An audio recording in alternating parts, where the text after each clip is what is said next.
পৃথিবীর মানুষ, তোমরা এক আল্লাহর ইবাদত করো, তার সাথে বিন্দু মাত্র শিরক করো না। এদেশের মাটিতে শিরক হয় একেবারে বিপদ সীমার উপর দিয়ে। এদেশের অফিস আদালত, কোর্ট কাছারি, শিক্ষা প্রতিষ্ঠান, স্কুল কলেজ, খাতা কলম সব শিরক দিয়ে ভরা, সব শিরক দিয়ে ভরা।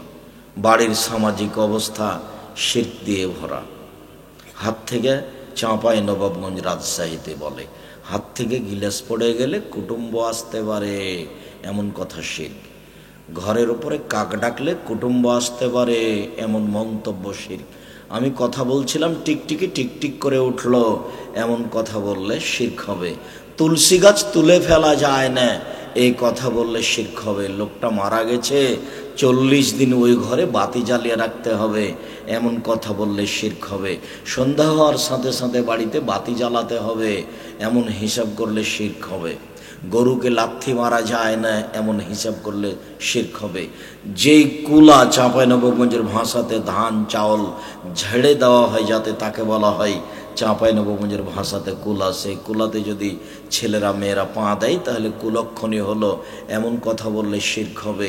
জুতা পায়ে দিয়ে ধানের উপরে চাউলের উপরে হাঁটা যায় না, এমন কথা বললে শিরক হবে।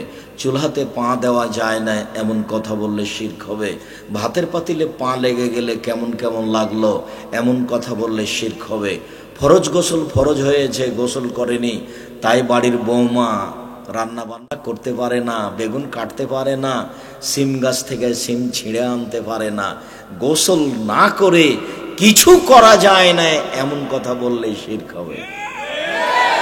দিনাজপুরে এক বাড়িতে রাতে আছি, তো হেডমাস্টার উনি বলছেন, ভাইজান আমার চৌকি থেকে নিয়ে বাহির পর্যন্ত চট বিছানো আছে, কেন বলতে পারেন? বলে হ্যাঁ আমি তো বলতে পারছি না কেন যে বিছিয়ে রেখেছেন। ভাইজান ফরজ গোসলের যদি প্রয়োজন হয়ে যায়, স্বামী স্ত্রীর মিলনের পরে অপবিত্র পা মাটির উপরে রাখলে মাটি অভিশাপ করবে, এই জন্য বিছান থেকে নিয়ে স্যান্ডেল পর্যন্ত চট দিয়ে রেখেছি। আর আপনাদের এলাকাতে আছে যে স্বামী স্ত্রী মিলনের পরে বিছানা ধুইতে হবে, চাদর ধুইতে হবে, কাপড় ধুইতে হবে, ছায়া ধুইতে হবে, আরো কত কি আল্লাহ ভালো জানে। শিরকের অবস্থা দেখলে আপনার গাইবান্ধা, রংপুর এইসব এলাকার বিবাহের দৃশ্য আমার মনে পড়ে। রংপুর, লালমনিরহাট, নীলফামারী, কুড়িগ্রাম, পঞ্চগড়, ঠাকুরগাঁ, জয়পুরহাট, বগুড়া, গাইবান্ধা এসব ডিস্ট্রিক্টের বিবাহ পড়ানোর দৃশ্য আমার মনে পড়ে। এসব কথা স্মরণে আসলে ওইসব এলাকাতে মেয়ে যেখানে বসে থাকে ওখানে বিবাহ পড়াতে যায়, মাওলানা সাহেব যায়, কাজী সাহেব যায়, আরো কে কে যায়, চ্যাংড়া পিলে যায়, হইচই করে। তারপর ওখানে গিয়ে বলে, অমুক নিবাসী অমুক এত টাকা নগদ, এত টাকা বাকিতে তোমাকে বিবাহ করতে এসেছে, তুমি তাকে স্বামী সত্ত্বে কবুল করো। আবার সেখানে উকিল বাপ হয়, উকিল বাপই হারাম। উকিল বাপ শব্দটা তো আমি পেশাব করে দিতে বলেছি, উকিল ধরা শব্দটা তা পেশাব করে দিতে হবে, দিয়ে বলতে হবে যে আমি নরসিংদী জেলার মানুষ, এতদা অঞ্চলে বলছি, আজ থেকে আর বিবাহের বৈঠকে কোনোদিন উকিল ধরিব না, উকিল শব্দটাতে পেশাব করিয়ে দিলাম। উকিল তোর বাপ, ওর বাপ ছাড়া তো বিবাহ হবে না। যৌথ বিবাহ হচ্ছে কোর্ট কাছারিতে সব বাতিল, বাপ ছাড়া বিবাহ বাতিল, বিবাহ বাতিল, বিবাহ বাতিল। এই কথা আমি বলিনি, এই কথা মোহাম্মদ সাল্লাল্লাহু আলাইহি সাল্লাম বলেছেন।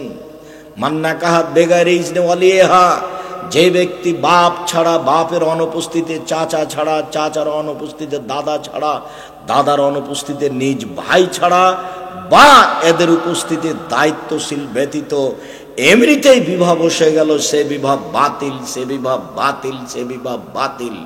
ওর মিলন জেনা, ওর মিলন জেনা। 7 ছেলের মা হলেও জেনা, সবাই অবৈধ। কোর্টের বিবাহ বাতিল, তাকে আবার বিবাহ পড়াতে হবে। উকিল বাপও হারাম। উকিল কেন? উকিল বাপ কেন?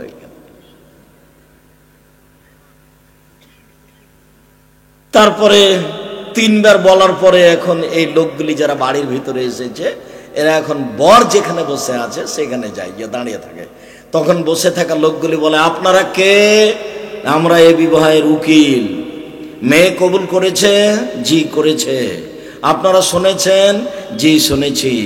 তখন বলে, তাহলে বসেন। মনে হচ্ছে এক পাগলামি কারবার, হিন্দুদের বিবাহ লেগেছে কলার গাছের চতুর্দিকে ঘুরে, ধর্ম পাগল হয়ে গেছে। নরসিংদী এরকম কিনা আমি জানি না, কোনো বিবাহতে উপস্থিত হয়েছে কিনা আমি জানি না।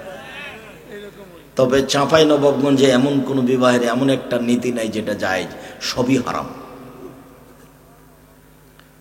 বলছিলাম সম্মানিত দিনী ভাই বোন, আবুদুল্লাহ ওয়ালা তুশরিকু বিহি শাইআ, পৃথিবীর মানুষ তোমরা এক আল্লাহর ইবাদত করো, তার সাথে বিন্দু মাত্র শিরক করো না। বাংলাদেশের মাটি এমন মাটি যেখানে বিপদ সীমার উপর দিয়ে শিরক চলে।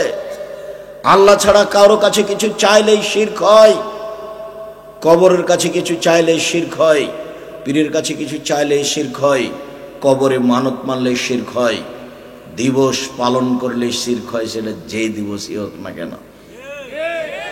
এই দেশের মাটিতে শিরক পরিপূর্ণ হয়ে আছে। যতবার রবীন্দ্রনাথ ঠাকুর বলেছে ও মা তোমার আকাশ, ততবার ঠাকুর বলছে ও কালিমা তোমার আকাশ। আমার ছেলের পবিত্র মুখখানে বলছে ও কালিমা তোমার আকাশ। রবীন্দ্রনাথ ঠাকুর 50 লাইনের কবিতা লিখেছিল, 25 লাইন চলছে। রবীন্দ্রনাথ ঠাকুরের চরিত্র পড়বে কে? বঙ্কিমচন্দ্রকে জানবে কে? সবাই পাগল, সবাই ইহুদি খ্রিস্টানদের নীতি নিয়ে ব্যস্ত। টাকায় যা টাকা পয়সা হয়েছে লন্ডন আমেরিকা ব্যাংকে রাখবে, যখন ওরা দেখবে টাকা বেশি হয়েছে তখন বলবে অ্যাকাউন্ট বন্ধ, এখন যাও।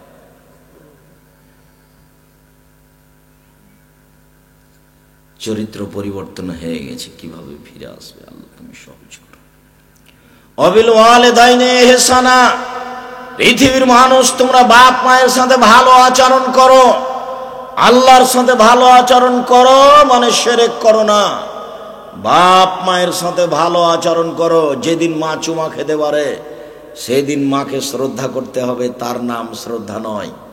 যেদিন মা শতবার আব্বু খাও বলে আদর করে সেদিন মাকে সম্মান করতে হবে, সেদিন আসলে তার নাম সম্মান নয়।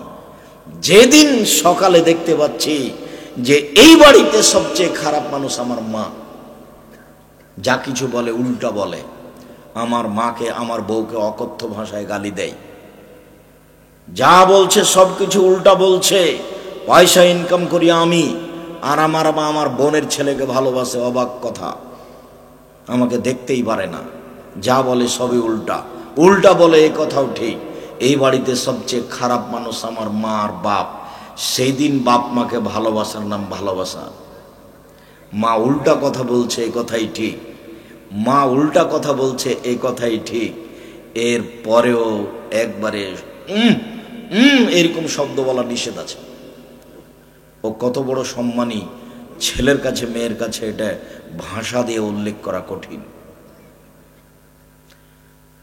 আর মা যে সময়তে দুধ খাওয়ায় লালন পালন করে ওই সময়কার কষ্ট কেউ ভাবতে পারে না। কদিন পরে মাও ভুলে যায়, ছেলে তো ভুলে যাই। নিজেরটা যখন আবার আসে তখন বোঝা যায় যে একটা বাচ্চা 2 মাসের, কিছু করার ক্ষমতা নাই, কত অসহায়, পেশাব গায়ে লেগে থাক, পায়খানা গায়ে লেগে থাক, কিছুই করার নাই, সব তার মা করে। এরপর মা আজকে শত্রু দেখা যাচ্ছে, এখন নাকি বউ কিছুই সব। মনে হচ্ছে যেন বইয়ের কোলে এই ছেলেটা ধপ করে পড়েছে, এর মা নাই, এর বাপ নাই। আপনি 1000 একটা নতুন টাকা আপনার বউয়ের সামনে আপনার মাকে দিয়েই দেখেন না, তখন আপনি আপনার বউয়ের মুখখান দেখেন কেমন হয়ে গেছেন। মনে হচ্ছে চাকরি ওর, টাকা ওর, অর্থ সম্পদ ওর, আপনার মায়ের মনে হচ্ছে কিছুই নাই। এখানে কিছুই নাই তার, এখানে তার কোনো স্বাধীনতা আছে, ব্যক্তিত্ব আছে, এটা মনে হয় না। আর এত টাকা ইনকাম করেন আপনার মা, তো এটা টাকা সামলাতে পারবে না। তখন আপনি মনে করেছেন যে সব টাকা আমার বউ দেখবে, তো ঠিক আছে দেখুন। একজন সাহাবী এসে বলছেন, আল্লাহর নবী, আমার বাপ মা আমার কাছে কি পায়, কি অধিকার তার? তখন আল্লাহ রাসূল বলছেন, বলো কি? হুমা জান্নাতুকা নারুকা, তোমার বাপ মা তোমার জাহান্নাম, তোমার বাপ মা তোমার জান্নাত, ওরাই তোমার জাহান্নাম, ওরাই তোমার জান্নাত।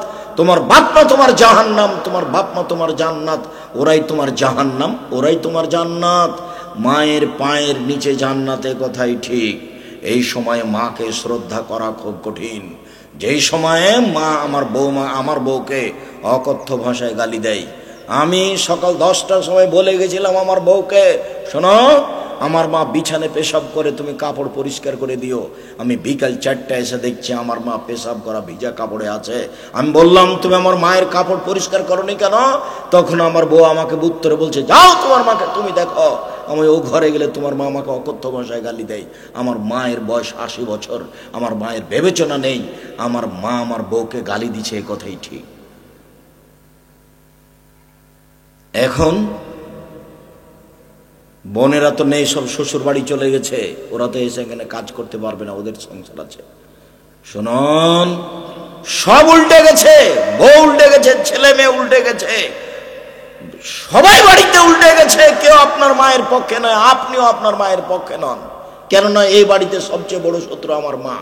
এরপরেও গোসল করাবেন আপনি, কাঁধে করে মেডিকেলে নিয়ে যাবেন আপনি, কাঁধে করে মেডিকেল থেকে নিয়ে আসবেন আপনি, কাপড় পরিয়ে দেবেন আপনি, কাপড় গোসল করে দেবেন আপনি, মেডিকেলে নিয়ে যাবেন আপনি। যত প্রয়োজন আছে আপনার মায়ের সবকিছু আপনি করবেন। এমন কোনো আপনার মায়ের কর্ম নাই যেটা আপনাকে করতে হবে না বা আপনার লজ্জার কারণ আছে, এমন কিছু নেই। একদিন আপনি ছিলেন আপনার মায়ের কোলে, এখন আপনার মা আপনার কোলে। এখনো শিশুর চেয়েও বেহিসাব, শিশুর যে হিসাব থাকে তার নেই। বলে সব উল্টা কথা। উল্টা কথাকে হিসাব করলে আপনি বাপ মাকে মূল্যায়ন করতে পারবেন না।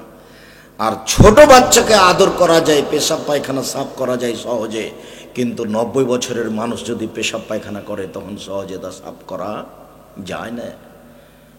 এত কঠিন অবস্থা যেন কারো উপরে না আসে, যার কারণে রাসূল সাল্লাল্লাহু আলাইহি ওয়াসাল্লাম বলেছেন যে তোমরা এই দোয়াটা পড়িও, আউযু বিকা মিন আরদালিল উমর। হে আল্লাহ, তোমার কাছে ওইরকম বয়স চাই না যে বয়সে অথর্ব হয়ে বিছানায় পড়ে থাকবো, বউ দেখতে পারবে না, ছেলে দেখবে না, গ্রামবাসী দেখতে পারবে না, মেয়েরাও দেখতে পারবে না। আমি একদিন সবার শ্রদ্ধেয় পাত্র ছিলাম, সবাকে আদর যত্ন করে মানুষ করলাম, দেখি আমার একটু ডাকে সাড়া দেওয়ার কেউ নেই। এরকম বয়স যেন না হয়। মহান আল্লাহ বলেন, অবিল ওয়ালিদাইনি ইহসানা, পৃথিবীর মানুষ তোমরা তোমাদের বাপ মাকে ভালোবাসো, বাপ মাকে ভালোবাসার ফলাফল জান্নাত। এই কথা আল্লাহ বলেন, এই কথা আল্লাহর নবী বলেন। অবিদিল কুরবা, পৃথিবীর মানুষ নিকট আত্মীয়র সাথে সবাই পৃথক। 3 ভাই একই মায়ের পেটে জন্ম নিয়েছে, একসাথে খাচ্ছিলাম থাকছিলাম। আমার মা কত আমাকে আদর করে আমাদের 3 ভাইকে বসিয়ে খাওয়ালো একসাথে। আমার মা কত মাথায় হাত দিয়ে আদর করে লালন পালন করে একসাথে খাওয়ালো। এখন দেখি আমি বিবাহ করেছি, আমি উপার্জন করি, আমার মতো খাই। আমার ভাই বিবাহ করেছে, ও উপার্জন করে তার মতো খাই। আর একজন ভাই বিবাহ করেছে, উপার্জন করে তার মতো খাই। এখন নাকি কেউ কারো নয়। জমি জায়গার ভাগ নিয়ে এমন মারামারি লেগে গেল, কোর্ট কাচারি হলো। আমাদের গ্রামে ভাই ভাই গন্ডগোল লেগে ঢেঁকি কেটে ভাগ করে নিয়েছিল। ঢেঁকি কেটে ভাগ করে নিয়ে কি হবে? আপনাকে এখানে একটা কথা বলে যাচ্ছে, আপনাকেই বলছে, এই ছেলে, তোমাকে বলছি, তুমি তোমার মাকে বলে দিও, তোমার মা আর তোমার চাচি, তোমার চাচি বড়, তোমার মা ছোট। গন্ডগোল কিন্তু তোমার চাচির কারণে হয়েছে, তোমার চাচি বড়, এই বাড়ির বড় বউ, তোমার মা ছোট। গন্ডগোল তোমার চাচির কারণে হয়েছে, তোমার মাকে হাত ধরে ক্ষমা নিতে হবে, পরিস্থিতি কন্ট্রোল করতে হবে তোমার মাকেই। তোমার মাই ছোট, এই আচরণ তোমার মাকেই দেখাতে হবে। আপনারা 2 ভাই গন্ডগোল হয়েছে, আপনার বড় ভাইয়ের কারণে ঘটেছে এইসব গন্ডগোল, হইচই জমি জায়গা ভাগ নিয়ে। আপনাকে হাত ধরে ক্ষমা নিতে হবে, আপনি লাভ দিয়ে উঠিয়েন না, হ্যাঁ ওই গন্ডগোল বাঁধিয়েছে, আমি হাত ধরতে যাব কেন? আল্লাহ রাসূল বলছেন যে ছোটকেই সম্মান করতে হবে, বড়কে, তার নাম শরীয়ত, তার নাম সদাচরণ। সদাচরণ ভাই ভাই, এ হলো নিকট আত্মীয়। পৃথিবীর মানুষ সবেজুল কুরবা, তোমরা নিকট আত্মীয়র সাথে সদাচরণ করো, মানে ভাইয়ের সাথে সদাচরণ করো, জায়ের সাথে সদাচরণ করো। জায়ের সাথে যা ভালোভাবে চলবে, একটুতে গন্ডগোল করতে পাবে না। জায়ের ছেলে আরেক জায়ের ছেলেকে মেরে দিয়েছে, তো যেই জায়ের ছেলে মেরেছে ওই ছেলেটাকে বাদ দিয়ে যেই ছেলেটা কাঁদছে, এই মহিলার উচিত হবে তাকে কোলে নেওয়া, যেই ছেলেটা কাঁদছে। কেননা যে ছেলেটা কাঁদছে তার মা পাল্টা গালি দিতে পারে, তখন একে মুখ বন্ধ করতে হবে, ও যা বলছে বলে নেই। নইলে ভাই ভাইয়ের সম্পর্ক টিকানো যাবে না। সবচেয়ে কঠিন আল্লাহর সাথে সদাচরণ করা। আল্লাহর সাথে সদাচরণ কেটে যায় শিরক করলে। তারপরে কঠিন বাপ মায়ের সাথে সদাচরণ করা। জোরে বাপ মায়ের সামনে কথা বললে সদাচরণ কেটে যায়। হ্যাঁ, তোমাকে বলেছিলাম যে তুমি বাজারে যাও না, তবু তুমি গেলে কেন? এরকম ভাষা বললেই সদাচরণ কেটে গেছে। তারপরে সদাচরণ হলো ভাইয়ের সাথে। ভাই আগে কথা বন্ধ করেছে, সেই জন্য আমিও বন্ধ করেছি, কথাই বলি না।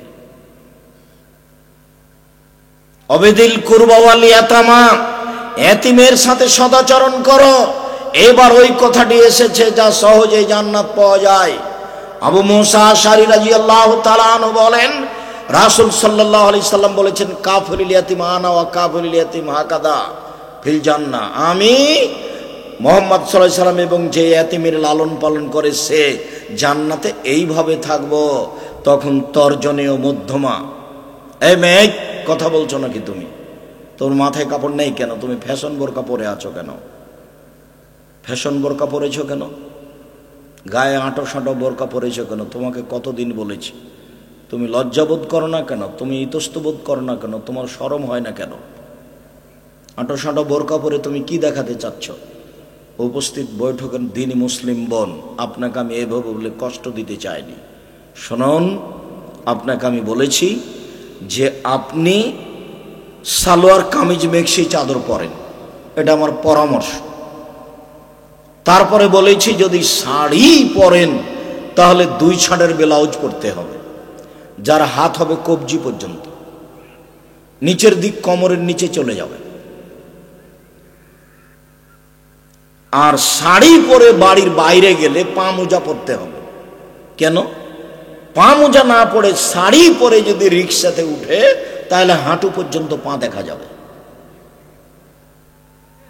অতএব সালোয়ার কামিজ মেক্সি চাদর পরতে হবে, এটাই ঠিক। আপনাকে আমি এটাই পরতে বলছি। বোরকা পরেন, যে বোরকা পরেছেন সেটা ভালো আছে, তবে আঁটো সাঁটো কেন, ঢিলা ঢালা বোরকা পরেন। আর আপনি, এই ছেলে, বাইরে মানুষ হাসছে, তুমি দেখতে পাও না এটা রাস্তা নাকি? আজকে আমি কন্ট্রোল করব পরিবেশ। দাওয়াত দিয়ে নিয়ে এসেছো তোমরা, জনগণ তোমরা করো। ওইখানে একজন দাঁড়াতে বলো, মধ্যে একজন ওইখানে দাঁড়াতে বলো। ওর বিবেচনা আছে, হ্যাঁ হ্যাঁ করে হাসছে, আমি এখানে কথা বলছি, হাসে কোন লজ্জায়? ওর হিসাব নিকাশ আছে, ও কি বক্তব্য শুনতে এসেছে? ও আড্ডা পিটতে এসেছে, আড্ডা পিটতে বেড়াচ্ছে। ওর কোন লজ্জায় আমি কথা বলছি ওখানে হি করে হাসে? একটু লজ্জা হয় না তোমার? একটু শরম হয় না তোমার? একটু হায়া হয় না তোমার? একটু ইতস্তবোধ হয় না তোমার? তোমার এখানে বক্তব্য দিতে হবে, আমি আব্দুর রাজ্জাক আমার এখানে ঠেকা বেঁধেছে? তুমি দোকানে বসে আছো কেন? এখন তোমাকে চা খেতে হবে, কে বলেছে? বসে গল্প করছো কেন? আমি আব্দুর রাজ্জাক বিন ইউসুফ বলছি, আল্লাহে আল্লাহর কসম, আল্লাহে আল্লাহর কসম, আল্লাহে আল্লাহর কসম, 33 বছরের মধ্যে 31 বছরের মধ্যে আমি কোনোদিন অপ্রয়োজনীয় বাক্য বলিনি। 90 সাল থেকে বক্তব্য দিচ্ছি, কোনোদিন অপ্রয়োজনীয় বাক্য বলিনি, কোনোদিন কেসা কাহিনী বলিনি, কোনোদিন কোনো মানুষের বিরুদ্ধে কথা বলিনি। এই 90 সাল থেকে না আজ পর্যন্ত কোনোদিন মানুষের কাছে পথ খরচ পাথেও চাইনি। তুমি বিরুদ্ধে বলে কি হবে? তুমি কি করতে পারো? তুমি কি জানো? তুমি কি বুঝো? দীর্ঘ 90 সাল থেকে না আজ পর্যন্ত 31, 32, 33 বছরে আমি কোনোদিন আমার একটা পদক্ষেপ আমার স্বার্থে কোনোদিন ফেলিনি। আপনার কাছে আমি পথ খরচ চেয়েছি, এটা যদি প্রমাণ হয়ে যায় আমার জীবনে আমি কোনোদিন বক্তব্য দিব না। দীর্ঘ 15-20 বছর থেকে এই যে শরীফ ভাই আমার সাথে আছেন নিয়েছেন, তারা আমাদেরকে দিন রাত আমাকে বিদায় করে। আপনি দেখেন আমার কোনো সময় মুখটা বিবর্ণ হয়েছে টাকা দেওয়ার সময়তে, এটা প্রমাণ হয়ে গেলে আমি আমার বক্তব্য দেব না। দীর্ঘ এই 33 বছরে যদি আমার কেউ পরিচয় আদায় করে থেকেছে তাহলে আমি বক্তব্য দেব না। আমাকে যদি চাপ দিয়ে বলেছে যে আপনি কি পড়াশোনা করেছেন একটু পরিচয়টা বলেন না, লিখবো, তখন আমি বলেছি আমার নাম আব্দুর রাজ্জাক আর আমার বাপের নাম ইউসুফ, বাপ বেটা মিলে আব্দুর রাজ্জাক বিন ইউসুফ। এর চেয়ে বেশি আমি কোনোদিন বলিনি। বলুক যে আব্দুর রাজ্জাক চেয়ে বেশি বলেছে, প্রমাণ করেন দেখি।